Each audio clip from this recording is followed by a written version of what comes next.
Let's start by saying I never played Pathologic 1. In fact, I never even heard of it. Or if I had, it was only vaguely, like as some horror game, and that was about the extent of my knowledge. It's pretty much what I had going into this one, too. It's a horror game. And then people are like, well, it's like an open-world horror game. And I'm like, okay. Sure.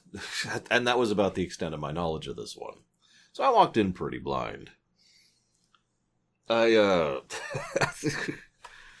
usual, I like to talk about gameplay mechanics first, so let's do that, shall we? This game is an indie game, and it feels like it. Now, that is both a good and a bad thing, and I want to talk about that a little bit, if you don't mind. On the one hand, there's a definitive lack of polish, some spelling errors and audio balance issues. There were the fact that you can't interact with items unless they're in your inventory. It's hard to properly explain. The fact that you would get stuck on chunks of the terrain, the fact that the jump feature doesn't feel properly exploited. There's just several aspects of the game that feel like it's an indie game in a bad way. But the rest of the game is surprisingly focused.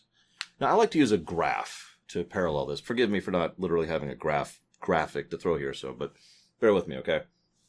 Imagine that you have a finite amount of time, effort, money, budget, whatever, to put into a game. I know, shocking. So imagine at the bottom of the graph here, we've got all the different types of players they have. That's your Y? Is that Y? No, this is X. This is your X factor right down here, right? These are all the different kinds of players. This is how much they enjoy your game. This is how much enjoyment they're going to get out of your game. Now, what a lot of companies do, especially AAA developers, is they will take all that effort and they will stretch it out as much as possible. So try and get as many different groups all buying their games as they can, while spreading themselves thinly so that everyone's overall enjoyment of that game is low, right? It's okay. I've actually talked about this before when it comes to movies and indeed comedy, because this applies pretty universally when it comes to creative works in general. It's the very definition of broad. When you talk about broad comedy or broad appeal, it means you have pulled it down to the point where more people can enjoy it less. That's the general concept. But these kind of games, these are niche games, or niche, or however you're supposed to pronounce that. And that means all that energy has been focused onto this one group of players, but because it's all here, it's much higher. That one group of players' enjoyment is so much higher because they've spent all that time and focus trying to make it as good as possible for that one group. This is the kind of thing I am in favor of, to be clear. While I have been accused of thinking the opposite before, that is not true. I'm totally in favor of these kind of niche games. I myself actually am very fond of certain specific types of niches. RimWorld, excuse me, Frostpunk. I've got my niches, and so does everyone else. And that's the whole point, right? We all have our own particular things, and we're in an era in gaming where this kind of thing is amazingly feasible. The barrier to entry for game development is lower than it's ever been. And lots of people have been able to... The barrier to reaching customers is lower as well. You look at... I don't know his name. The GeneForge gentleman, the guy who worked on GeneForge and several other games. And how you had to... people had to call him, and he had to write down credit card numbers and then punch them in manually in order to be able to sell people a game. And then he would mail them a disc with the game, and just... We're past that now. It's so much easier for people to be able to reach out and buy your game nowadays, which means there's more feasibility, financially speaking, for these niche games, which means more niche games, which is awesome. I'm not in this niche. This is not for me.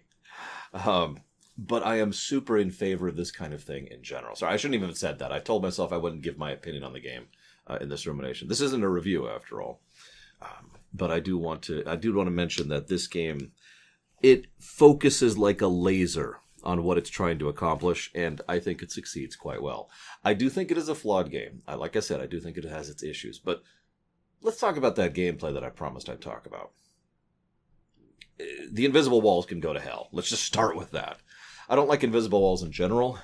And the fact that there were multiple points in the city where I had to go completely the wrong way around because there was a slight fence in the way Or, this is even better, and I can't even visually show you this, but imagine a bit of rock outcropping that's like 5 inches tall, or like 8 centimeters tall, or whatever. And that's the impediment to you going forward. But nope, there's an invisible wall there, you can't progress. That irritated the piss out of me. And there are other things I can complain about the gameplay. But honestly, I want to talk more about the things that were interesting from the gameplay perspective.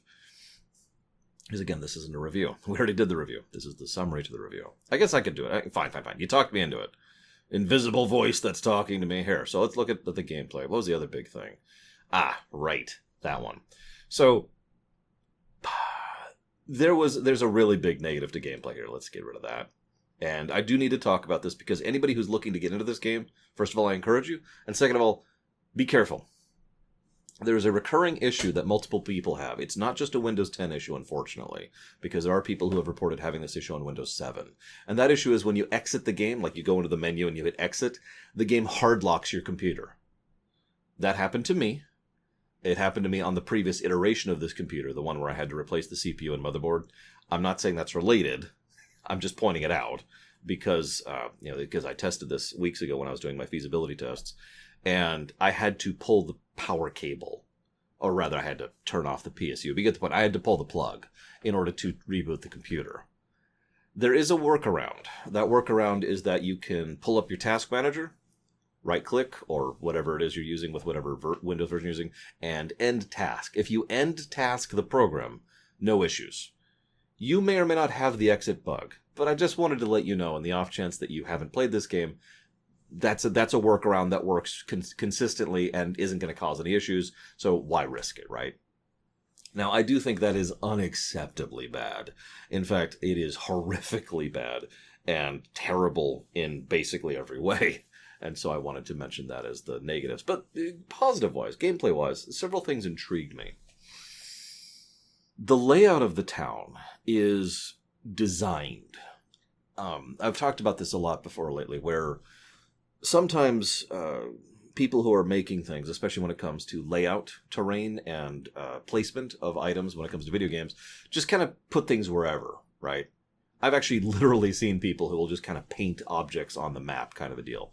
That can be a decent thing, but isn't what I consider to be designed. Design is when you sit back and think, okay, if I put this here and this here and this here, then it will have this effect and it'll make this happen and this will be affected in this way, right?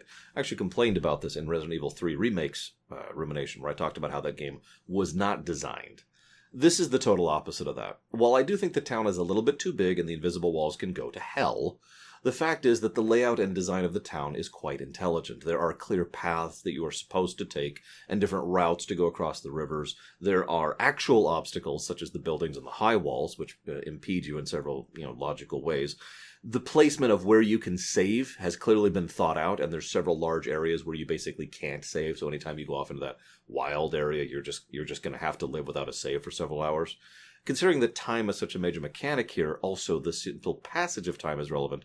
The positioning of where the boats are that allow you to transit, which shops exist and where. All of this stuff, very clear thought and effort was put into it, which I actually appreciate quite a bit.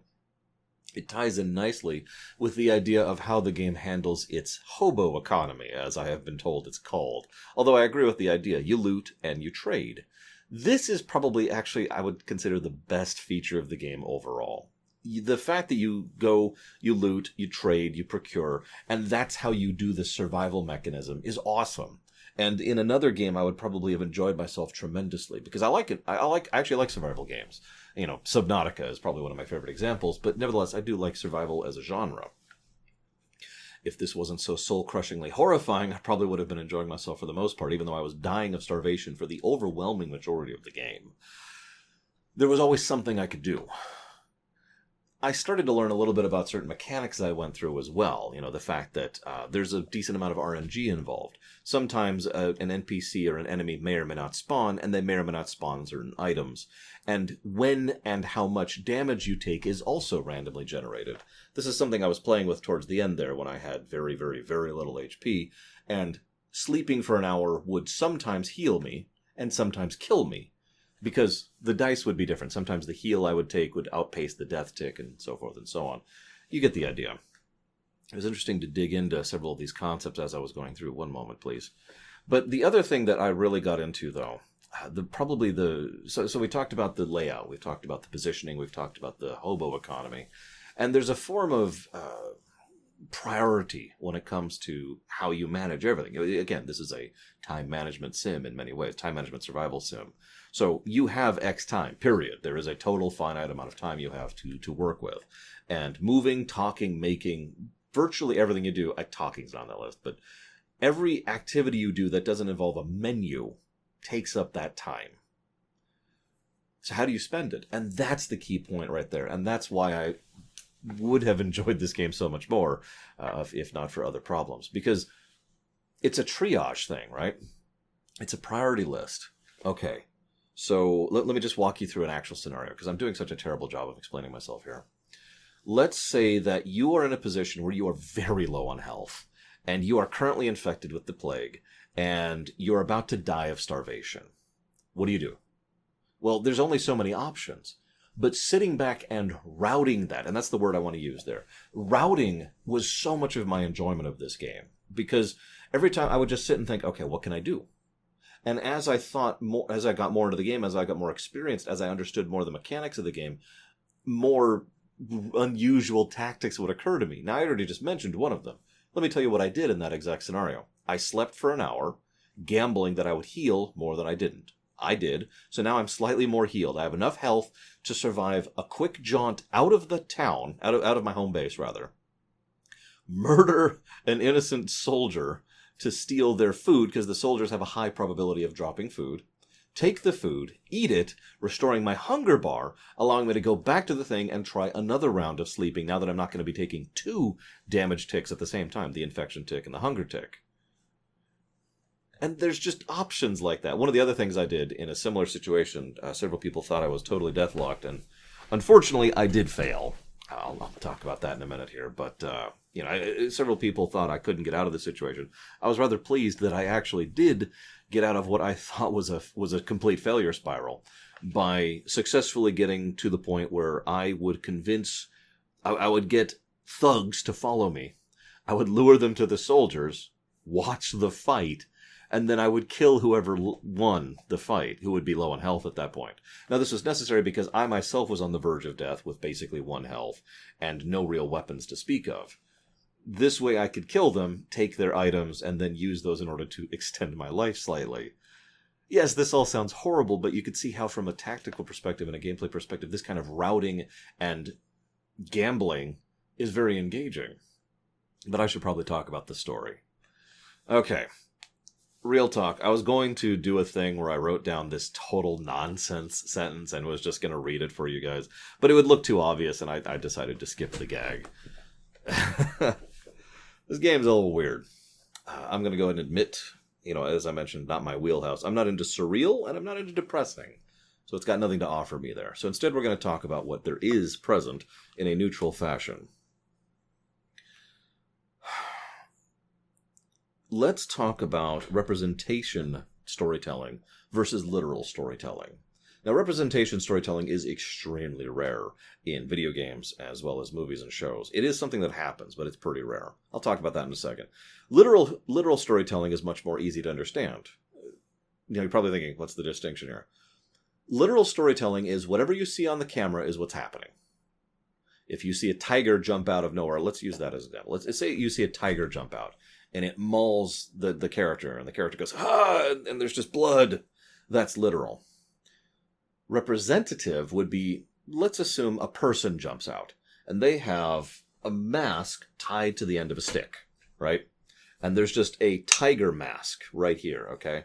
And they're like, roar! And the person reacts as if they're a tiger, and then the tiger person claws at the air, and the person falls back, oh, and oh my God, I'm so injured and bleeding. That's representative. Now, if that sounds like a theatrical thing or a play, that's because that's where it comes from. When they didn't have the special effects to show things, they would show things that would represent those things, right? This is something I myself have done with my extant Parish videos. That's not actually the Final Fantasy VI characters. They're just actors playing a role, and you're supposed to understand based on the representation. Now, representative storytelling is actually fascinating to me. Obviously, the ideal would be to do literal storytelling, but representative offers options for people who don't have the time, the budget, the resources, the tools, the expertise in order to do literal. Actually having that tiger jump out and attack someone's hard to do. It takes special effects budget, or an actual trained tiger, and the people to take care of that tiger, and the makeup artist to do the blood effect, and you get all the things. There's a lot of cost, effort, time, expense, expertise, tools, etc. that are required to do literal. When you can't do literal, you do representative. I've gained a lot of respect for this over the years, since I myself lack all of the things I just mentioned. Now, what does this have to do with this game? This game is totally representative. There are many circumstances where we're talking to someone or something, and it's not literal. The key, the fun part, is figuring out which parts are literal and which parts are representative. Because there is a lot of literal stuff happening. We do literally go into an organ underneath the town and interact with a heart, which is currently being pierced by a spike of iron. Probably the most overt symbolism of the entire game right there. That actually happens. That's literal. Then we talk to a dude in a black stitched-up suit with a weird mask who speaks of the voice for another character. That's representative. That is an actor who is portraying it. We got the same kind of thing with the beak people and obviously the whole theatrical play thing that is a motif of the work as a whole. So you can see this representation and how it is used throughout the course of throughout the course of the game, which is an interesting approach. And like I said, very rare to see this kind of a thing, at least when it comes to game design. Now, at least I suppose I should walk that back. You could argue that kind of representative storytelling is something that's actually semi-common. It's just in manners I usually don't think about. I'll use a direct example. In Final Fantasy VI, when two sprites are doing this, you know what they're doing. They're fighting. You know, they're trying to attack each other. They don't literally show the swords in the attack. So I suppose that's also representative. So never mind. I'm going to walk that one back. It's still cool to see here. The next thing I want to talk about is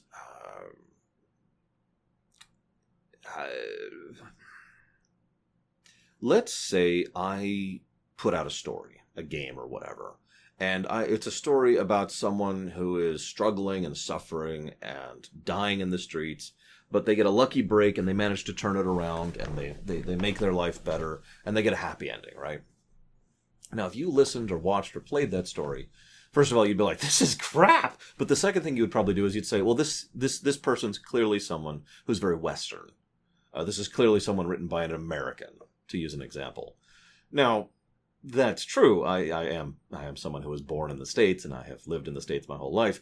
But the point is, I didn't set out to make a story set in America with American mindset. That's just something that was a story I wanted to tell.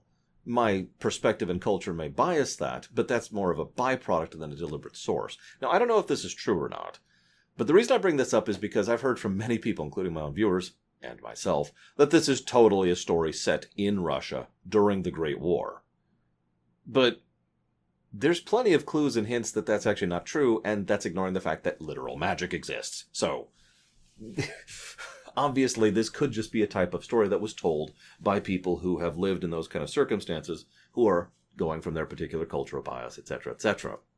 You could argue that, of course, but I kind of mentally started to divorce myself from that expectation and just thought of it as its own thing. Rather than thinking of this as Russia, I just started thinking of it as, I don't actually remember the name of the town, now that I think about it. The town. Burdog or something. Burdurg? I don't know how to pronounce it. Please forgive me.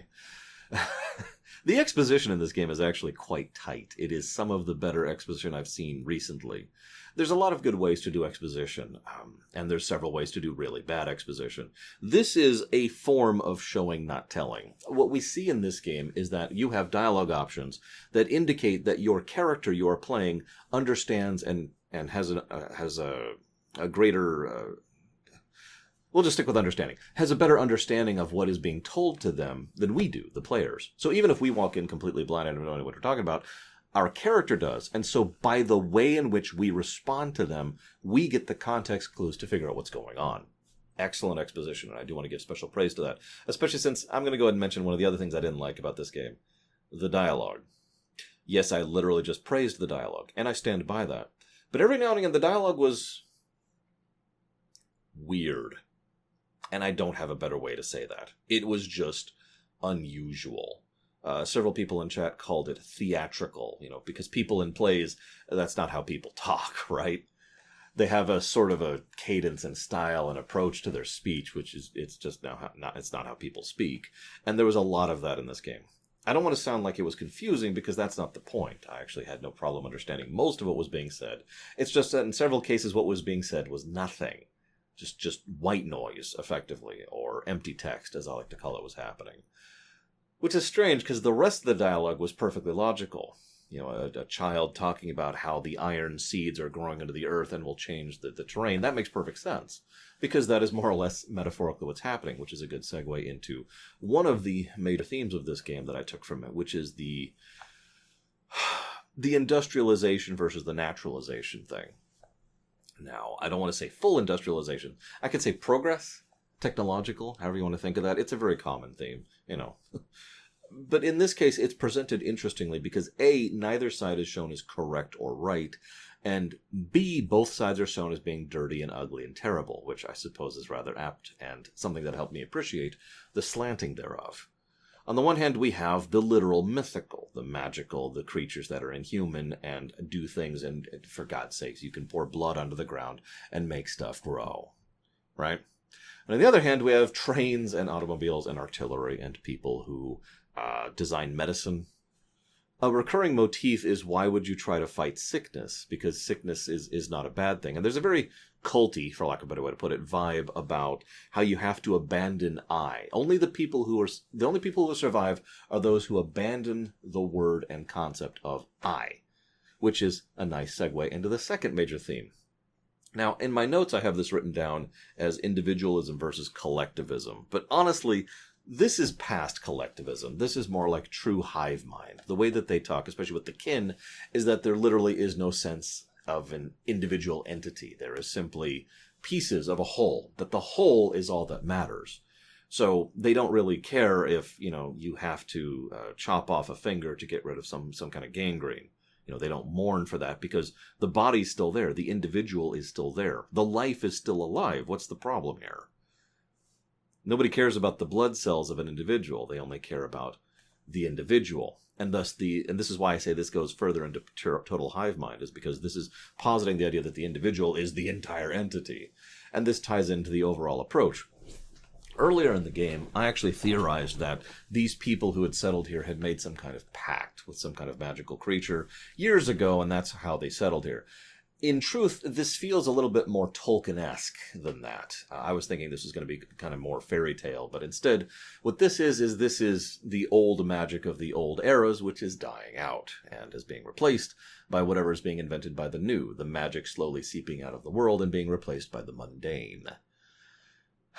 That was the ending I was going for, consequently. I did decide to go ahead and just try to destroy the polyhedron, because, of course, I did. There was a freaking heart under the ground that honestly, I kind of wanted to drop a bunker buster or two on this place and maybe a couple of nukes. Just kind of wreck this place. I want to talk about pacing. At first, and I have it in my notes here, that the pacing of the game is bad. I don't agree with that sentence anymore, and I want to explain why. The original thought was that the pacing was static. And as I've always said, there's many different ways to do good pacing and a few ways to do definitively bad pacing. And one of the most definitive aspects of bad pacing is when everything has the same general tempo. Now, on the off chance you haven't heard me talk about this, tempo in a fictional work isn't just about how fast something is happening or how energetic it is. It's just about the general tempo of the scene and the gameplay, right? Something that is a very deep personal moment, where someone has been unveiled, something very, very, very emotionally traumatizing, or when there's a great tension, when you're sneaking through a thing very quietly, trying to escape the velociraptor or whatever. All of those are high moments, in addition to like a giant explosion and a run through a city. Low moments are more like the characters talking, politely in the background, or the casual pan of the camera as they're doing the terrain transition shots or whatever, right? High-low, right? You with me? Good pacing can do something like this, and this is pretty generically good pacing, but there's other ways to do good pacing as well. So, my thought was that this game was always just low. Everything was just bad forever. And after a while, I stopped caring. That is one of the problems of that kind of pacing. My favorite example of this is Call of Duty Modern Warfare 3, which it's the exact opposite. It's constant high. It's everything is always full pace, and it gets boring. It grinds you down to the point where you just don't care anymore. And that's the exact reaction I was having to this game. It wasn't until about day 7 or 8 that I started to notice the change in the pacing. And obviously there's some good gameplay stuff here. The game gives you tons of options to start with, and I'll talk about that in a minute. It gives you all these options, gives you all this stuff to do. And it just starts taking away things strategically, bit by bit. And again, very designed. At a certain point, even the kids are gone. So there goes the hobo economy. And at that point, you're just kind of screwed, right? You hope you've stocked up by that point. But as it was descending, and that's exactly what was happening. The tone was descending. No, I'm saying that wrong. The tone stopped descending and started ascending. The tension started ramping up. Again, it's not about racing through a city or explosions. It's about the overall tempo of the scenes and the presentation. And as the scenes progressed and as the game progressed, the tension started ramping up. So it started kind of plateauing, and then it started doing this. And so those last few, I don't know why, last 5 or 6 days were much more enjoyable for me overall, ignoring the fact that, well, I mentioned I'd talk about something else gameplay-wise, and I suppose I should here.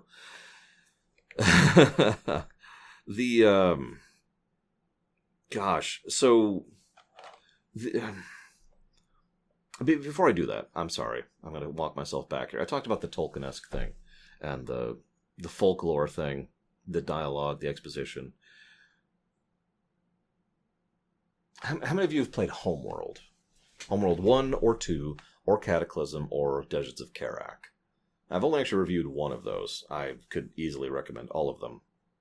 In those games, there's a moment that there's a great tension, a tremendous stress as you're playing through it. It's very tense kind of games because, generally speaking, you're just holding on by the bare bones of your teeth, and very quickly you understand the kind of things that mean bad stuff is happening. My favorite example being which I'm sure some of you know what I'm talking about just by mentioning it that way.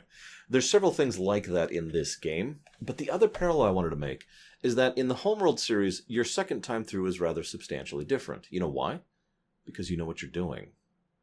With nothing changed other than knowledge, your second playthrough is substantially different. Now, you could argue that most games have this, and I would not argue back. However, I would strongly make the point that precious few games are designed around this. This is kind of a gaming equivalent of Babylon 5 effect, where the first playthrough is intended to be a completely and totally separate perspective than the second playthrough. Now, I specifically emphasize these first two because there's a whole other bag of cats that are just over there meowing when it comes to the third playthrough and onwards when you start to really perfect the game. That's a separate category. But those two playthroughs are vastly different because the first time through you're just learning and understanding and barely going by the skin of your teeth. Whereas the second playthrough, like if I was to pick this game up right now, I guarantee you I would do substantially better. Not because I'm good at the game, because I know what to look for now. I know how to stretch out my resources better. I know what to trade for, where, and what. I know what the plague is and how it's going to manifest. I know how to dodge the moving clouds because they act in a predictable fashion. So you can actually dodge them. I know how to avoid combat, and I know how to win at combat. I have beaten people who had knives with just my fists by virtue of stagger locking them by very carefully timing my attacks on them. All of this stuff is just knowledge and nothing else. And that's the key point. A game where the more you know about it, the more you can do with it, the more tools you have in your arsenal, and thus the second playthrough is substantially different. And again, I feel like this was deliberately designed, probably at least in part because there's supposed to be 2 other entire campaigns, which aren't out yet and hopefully will come out someday. But that's the last thing I wanted to talk about. You're probably thinking, Lord, you're doing nothing but praising this game. Why are you so down on it? Well, I tripped at the finish line. I got to a point where I was so death looped that the only thing I could do would be to reload a save from 2 days earlier, to a point where what happened is I willingly accepted being infected on the advice of one of my viewers in order to see what happened, right? In order to experience it, which I did. But that was a colossal mistake and completely prevented me from beating the game, because having to deal with that additional infection damage on top of everything else was something that just drained my resources to the absolute ridiculous brimming point. Now, I learned a lot about the game and how it operated in those final days, because holy crap. But it was an unwinnable scenario. Even under the ideal circumstances, I simply ran out of time in between having to juggle and use tricks and tactics just to keep my health up long enough to be able to survive walking across town, talking to the 3 couriers, and then walking back here, and then getting him to the general, and then turning in the thing, and then blowing up. I didn't have time. I literally ran out. And that was game at that point. And, well, that's the game in a nutshell, isn't it? I failed.